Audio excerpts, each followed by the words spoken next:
ముందుగా నా ప్రేక్షకులందరికీ నమస్కారం. నేను సెబీ రిజిస్టర్ కాదు. నేను ఏ స్టాక్‌ని కొనమని గాని, అమ్మమని గాని మీకు చెప్పట్లేదు. కేవలం మన తెలుగు ట్రేడ్స్ కోసం నేను చెప్పేదేంటంటే, స్టాక్ మార్కెట్ నేర్చుకోవటానికి ఇంగ్లీష్ అసలు అవసరం లేదు. జ్ఞానానికి ఇంగ్లీష్ చదవటానికి, మాట్లాడటానికి సంబంధం లేదు. జ్ఞానం అనేది మన పూర్వీకుల నుండి వచ్చేది. మన ప్రేక్షకులకు ఒక చిన్న విన్నపం. స్టాక్ మార్కెట్ అనేది షార్ట్ టర్మ్‌లో నేర్చుకొని మనీ ఇన్వెస్ట్ చేసేది కాదు. అంతేకాకుండా నా ఏ వీడియోలో కూడా నా యొక్క క్యాపిటల్ అమౌంట్‌ని గాని, ఇంత క్వాంటిటీ అని గాని నేను చూపించట్లేదు. అంతేకాకుండా ట్రేడ్ రిస్క్ ఇంతని గాని నేను చూపించట్లేదు. లైవ్‌లో ట్రేడ్ చూపించడం సెబీకి విరుద్ధం. కాబట్టి నేను చూపించట్లేదు. మీరు ముఖ్యంగా నా యొక్క మెయిన్ లెవెల్స్‌ని మరియు జోన్స్ లెవెల్స్‌ని ప్రైస్ ఎలా టెస్ట్ చేస్తుందో మాత్రమే చూడండి. మరియు ఎంట్రీ పాయింట్‌ని, ఎస్ఎల్ పాయింట్‌ని, టార్గెట్ పాయింట్‌ని తెలుసుకోండి. స్టాక్ మార్కెట్‌లో సక్సెస్‌కి ఎప్పుడు గుర్తుంచుకోవాల్సిన 3 పాయింట్లు. రాండమ్ స్టాక్స్‌ని తీసుకోవడం, రాండమ్ లెవెల్స్‌ని మార్చేయడం, రాండమ్ ట్రేడ్ చేయడం ఆపేయాలి. కనీసం ఒక నెల రోజుల పాటు ప్రతిరోజు సరైన రిస్క్ రివార్డ్‌తో డైలీ ట్రేడింగ్ చేయాలి. మనం మన మైండ్‌ని స్టేబుల్‌గా ఉంచుకోవాలి. అంటే ఇదొక్క మాటలో చెప్పేది కాదు. ఇది చాలా కష్టం. కానీ ప్రాక్టీస్‌తో చేయవచ్చు. ఇది నంబర్ ఆఫ్ సినారియోస్‌లో వస్తుంది. ఇది గైడెన్స్ లేకుండా సాధ్యం కాదు. అందుకే నేను ఆఫ్‌లైన్ ట్రైనింగ్ ఇస్తున్నాను. ఇది మినిమమ్ 6 నెలలు నుంచి సంవత్సరం పడుతుంది. కానీ ఈ ఛానెల్ స్టార్ట్ చేశాక ప్రతి ఒక్కరు కాల్ చేయడం మొదలుపెట్టారు. ఏమని? కాల్స్ ఇస్తావా? వీడియోస్ ఇస్తావా? టిప్స్ ఇస్తావా అని. నా యొక్క ముఖ్య ఉద్దేశ్యం అయితే అది కాదు.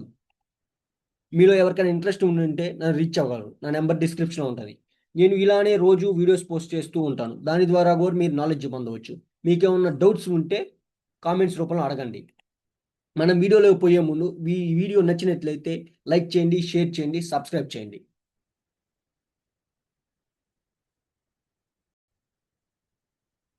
ఓకే. మనము రోజుట్లాగే ఒకేలాగా రీడింగ్ చేస్తాం. ఒకేలాగా ఎంట్రీస్ ఇస్తాం. ఎలా ఎంట్రీస్ ఇస్తాం? టెక్నికల్‌గా ఫండమెంటల్‌గా ఒక లెవెల్‌ని బేస్ అయ్యి, ఆ లెవెల్ దగ్గర రీడ్ చేసినాక మనం జోన్స్ దగ్గరికి పోయినాక ఎంట్రీ ఇస్తాం. ఎంట్రీ ఇచ్చినాక జోన్స్ కాడ నుంచి మనం ఎన్ని పాయింట్లు పెట్టుకుంటాం అనే పాయింట్లు పెట్టుకొని మనం ఎంట్రీ ఇస్తాం. ఈరోజు కూడా సేమ్ కన్ఫర్మేషను సేమ్. ఎలాగైతే రోజు జోన్‌ని పట్టుకొని ఎలా రీడ్ చేస్తావో అలాగే రీడ్ చేసి, ఆ లెవెల్‌ని పట్టుకొని రీడ్ చేసి, ఆ జోన్ దగ్గరికొచ్చినా మనం ఎంట్రీ ఇయ్యాలి. ఓకే. ఏం చేసింది నిఫ్టీ? నిఫ్టీ ఏం చేసిందంటే ఓపెన్ అవ్వంగానే సపోర్ట్ దగ్గరికొచ్చింది. ఓకే. ఓపెన్ అవ్వంగానే ఏం చేసింది? సపోర్ట్ దగ్గరికి ఎలా వచ్చిందా? ఓపెనింగే సపోర్ట్ దగ్గరుంది. ఇదిగోండి ఏడుంది.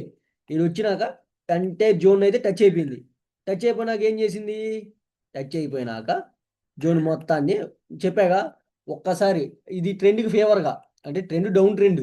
డౌన్ ట్రెండ్ అయినప్పటికీ ప్రతిరోజు నేను ఒకేలాగా చెప్తున్నా. ఏం చెప్తున్నా? జోన్ దగ్గర ఎప్పుడైతే జోన్ మొత్తాన్ని తినేసి ఒక లో వోల్టేజ్ క్రియేట్ క్యాండిల్ చేసింది అంటే ఏం చేస్తదా?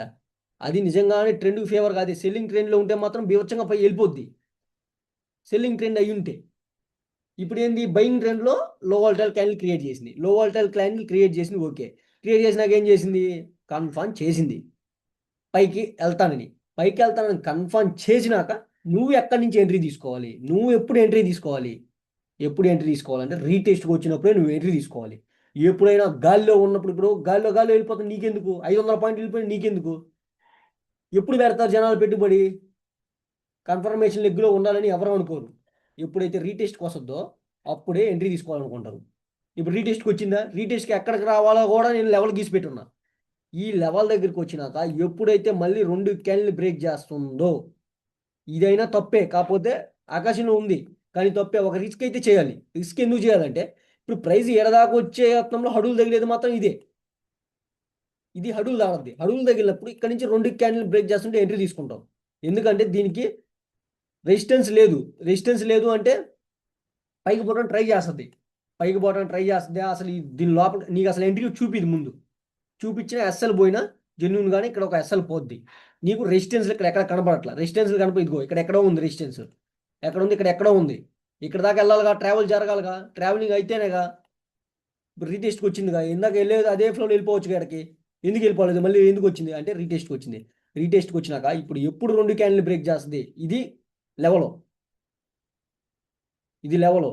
ఈ లెవెల్ అయినా తప్పే. ఎందుకంటే 5 మినిట్స్‌లో లెవెల్ తీసుకొని రీచ్ చేస్తున్నాం. కానీ ఇక్కడ ఎక్కడ మనకి సపోర్ట్ అనేది కనపడట్ల. సపోర్ట్ అనేది ఇక్కడుంది. ఇది నిజంగానే ఇది ఏం కన్ఫర్మ్ చేయకపోతే ఈడ దాకా వచ్చేస్తది. ఈడ నుంచి మనం ఎంట్రీ తీసుకోవడానికి ట్రై చేస్తాం. లేదా ఇక్కడ నుంచే మనకి ఎంట్రీ చూపిస్తుంది. ఎంట్రీ చూపిస్తే తీసుకుందాం, లేకపోతే గమ్ముగా చూస్తూ ఉందాం. నిజంగానే ఇక్కడ ఎంట్రీ ఉంటే 2 క్యాండిల్ అదే బ్రేక్ చేసి చూపిస్తుంది. లేదంటే ఏడదాకా వచ్చినాకే మనం బయింగ్ ఎంట్రీ తీసుకుంటాం కన్ఫర్మేషన్ మీద, లేదా గమ్ముగా చూస్తూ ఉంటాం, ఏం చేయం. ఓకే, అది అంత మించి ఏం చేయం. ఏడదాకా వచ్చేదాకా వెయిట్ చేయడమే. ఈ ఆకాశంలో 100 సార్లు 100 చేసినా కూడా ఏం చేయం. రోజు స్కాల్పింగ్ అయితే ఓకే, మనం చేసే స్కాల్పింగ్ కాదు. ఎప్పుడు ఎంట్రీ తీసుకున్నా 60 నుంచి 100 పాయింట్ల కోసం ట్రై చేస్తున్నాం కాబట్టి మనం కుదిరితే సపోర్ట్ దగ్గర నుంచి అయినా ఉండాలి, లేదా రెసిస్టెన్స్ దగ్గర నుంచి అయినా ఉండాలి. అంతేగాని ఈ గాలిలో ఉన్నప్పుడు, ఈ ఆకాశంలో ఉన్నప్పుడు ఇదంతా ఫ్రీ, ఇదంతా స్పేస్. ఈ స్పేస్లో ఉన్నప్పుడు నువ్వు ఎందుకు ఎంట్రీ తీసుకోవాలి? ఆ నుంచి 500 పాయింట్లు పోతే నీకెందుకు?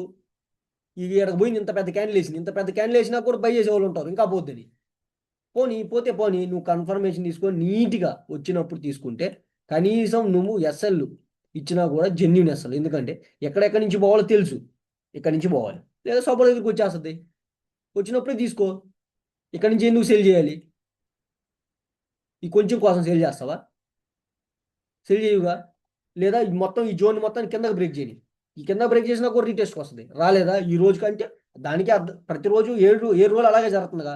ఒకరోజు డిఫరెంట్గా బిహేవ్ చేస్తుంది, చీని డిఫరెంట్గా బిహేవ్ చేసి మనం ఏం చేస్తాం? ఎంట్రీ తీసుకోం, గమ్ముగా ఉంటాం. ఎంట్రీ లేకపోయినా సరే ప్రాఫిట్లో ఉన్నట్టే, లేదా అదే ప్రూవ్ చేసి చూపిస్తుంది. ఓకే, చూడు, ఇక్కడ నుంచి 2 క్యాండిల్ బ్రేక్ చేసుకుంటే మనం ఎంట్రీ ఇస్తాం, ఎస్ఎల్ పెడతాం. ఇచ్చినా కూడా జెన్యున్ ఎస్ఎల్. ఓకే, అది అక్కడి నుంచి ఊడి పెడుతున్నాం. రియాక్షన్ ఎందుకు వస్తుంది? ఏడంతి రాలేదే, ఏడన్నీ రాలేదే. చూద్దాం ఏం చేస్తుందో. 2 క్యాండిల్ బ్రేక్ చేస్తుంటే మన ఎంట్రీ ఇచ్చేదానికి స్కోప్. ఓకే, అది అనాలిసిస్, నా అనాలిసిస్. ఓకే, ఇది ఇంకా పోస్ట్ చేస్తున్నాను దాంట్లో. ఇంకా స్టాక్స్ అయితే ఉన్నాయి, చాలా ఉన్నాయి. అవన్నీ కన్ఫర్మ్ చేస్తున్నాయి ప్రస్తుతానికి. చూడండి, ఐసర్ మోటార్ ఇక్కడ టచ్ అయితే మనం తీసుకోవాలి. అదాని ఏంటి ఇప్పుడు రీటెస్ట్కి పోతే తీసుకోవాలి. శ్రీరామ్ పిన్ కూడా రీటెస్ట్కి పోతే సెల్ చేయాలి. ఇట్లా చూపిస్తేనే, చూపిపోతే నీకేం వెళ్తా ఉంటాయి, ఎంత దూరం వెళ్ళిపోతూ ఉంటాయి. ఇది నిఫ్టీ కన్ఫర్మేషన్. ఓకే,